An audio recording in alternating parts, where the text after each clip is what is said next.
Dan kita komit Bank Indonesia, kita akan memberikan keterangan yang diperlukan untuk membantu penyelesaian perkara ini.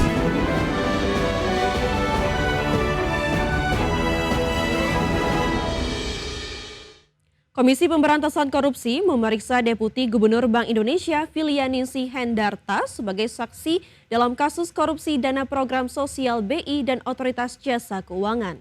Filianingsih menjalani pemeriksaan sekitar 6 jam. Ia terlihat memasuki ruang pemeriksaan Kamis siang sekitar pukul 13.50 waktu Indonesia bagian Barat dan baru keluar sekitar pukul 20.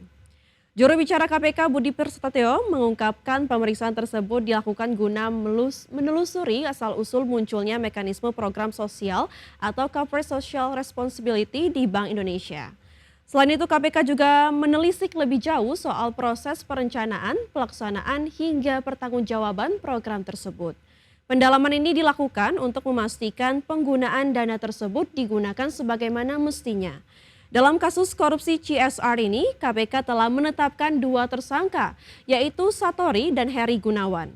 Keduanya merupakan mantan anggota Komisi 11 DPR periode 2019 hingga 2024. Satori merupakan kader Partai Nasdem, sedangkan Heri Gunawan merupakan kader Partai Gerindra. Keterangannya.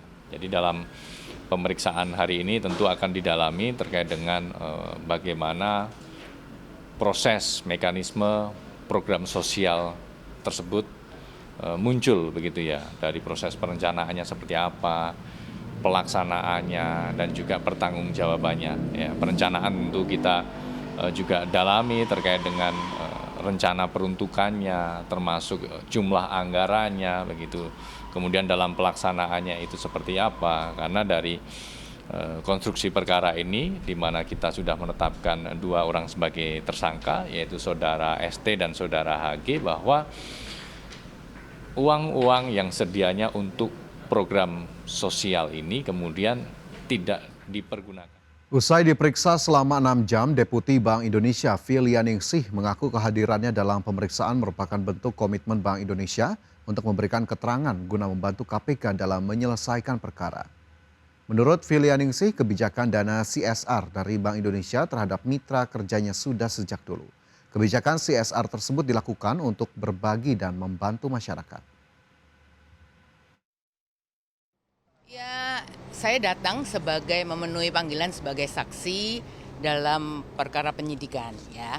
Dan kita komit Bank Indonesia, kita akan memberikan keterangan yang diperlukan untuk membantu penyelesaian perkara ini. Jadi kalau namanya corporate itu social responsibility, itu kan bagaimana kita itu berbagi gitu, membantu misalnya kepedulian sosial, lalu juga beasiswa, lalu juga.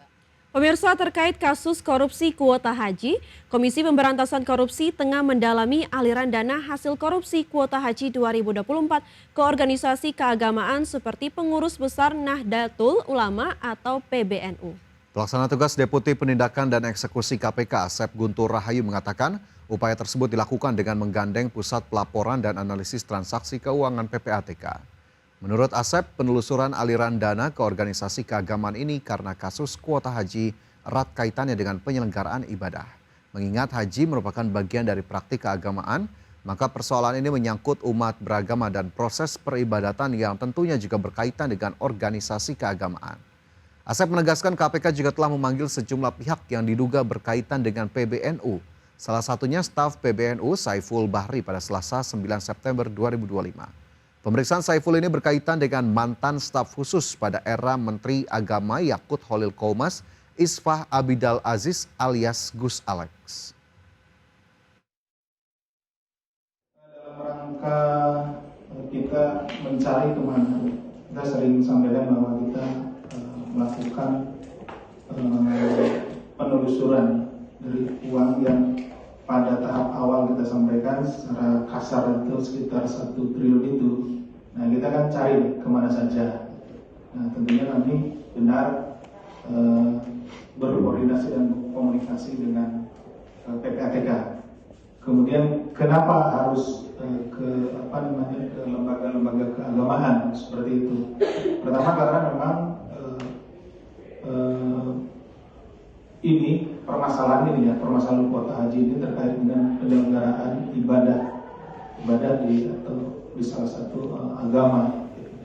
Kembali bersama kami di Prime Market Highlights, pemirsa. Kejaksaan Agung telah menetapkan mantan Direktur Utama Sritex, Iwan Kurniawan Lukminto dan Iwan Setiawan Lukminto sebagai tersangka dugaan tindak pidana pencucian uang. Ya, Kejaksaan Agung juga telah menyita sejumlah aset milik tersangka Iwan Setiawan Lukminto. Kejaksaan Agung telah menetapkan mantan Direktur Utama PT Sritek Jaki Isman Tbk atau Sritek, Iwan Kurniawan Lukminto sebagai tersangka dugaan tindak pidana pencucian uang. Penetapan status tersangka TPPU ini merupakan tindak lanjut dari penyidikan dugaan korupsi pemberian fasilitas kredit dari sejumlah bank daerah dan bank pemerintah kepada PT Sritex yang menjerat keduanya. Tim penyidik Kejaksaan Agung juga telah menyita sejumlah aset milik tersangka Iwan Setiawan Lukminto. Aset yang disita diantaranya 57 bidang tanah hak milik Iwan Setiawan, 94 bidang tanah atas nama istri Iwan Setiawan, serta 1 bidang tanah hak guna bangun atas nama PT Sukoharjo Multi Indah Tekstil Bil di Kabupaten Sukoharjo. Kejaksaan Agung sudah melakukan beberapa penyitaan terhadap aset-aset dalam kasus Sritek.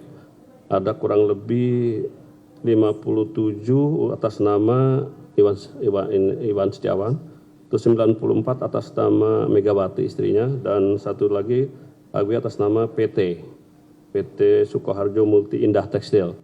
Terhadap aset-aset tersebut telah penyidik lakukan penyitaan, dan terhadap pihak yang termasuk istrinya sampai saat ini masih berstatus sebagai saksi. Selain kakak beradik ex-box Sritex, Kejagung telah menetapkan 10 tersangka dalam perkara dugaan pemberian fasilitas kredit ke PT Tekstil tersebut. Kasus dugaan korupsi Sritex ini diperkirakan merugikan negara hingga 1,08 triliun rupiah. Dari Jakarta, Tim Liputan IDX Channel. Pemerintah akan memperkuat PT Timah sebagai penguasa utama izin usaha pertambangan timah serta melibatkan masyarakat dalam pengelolaan. Langkah ini bertujuan untuk memastikan penataan tambang timah berjalan lebih terstruktur. Menurut Menteri SDM Bahlil Lahadalia, saat ini PT Timah menguasai sekitar 89% izin usaha pertambangan timah di Bangka Belitung, sehingga perlu dilakukan penguatan terhadap BUMN tersebut. Meski demikian, implementasi penataan tambang tidak boleh mengabaikan peran masyarakat, antara lain melalui koperasi dan UMKM. Selain itu, aspek lingkungan, sosial, serta pemerataan ekonomi juga menjadi pertimbangan penting dalam kebijakan penataan ini.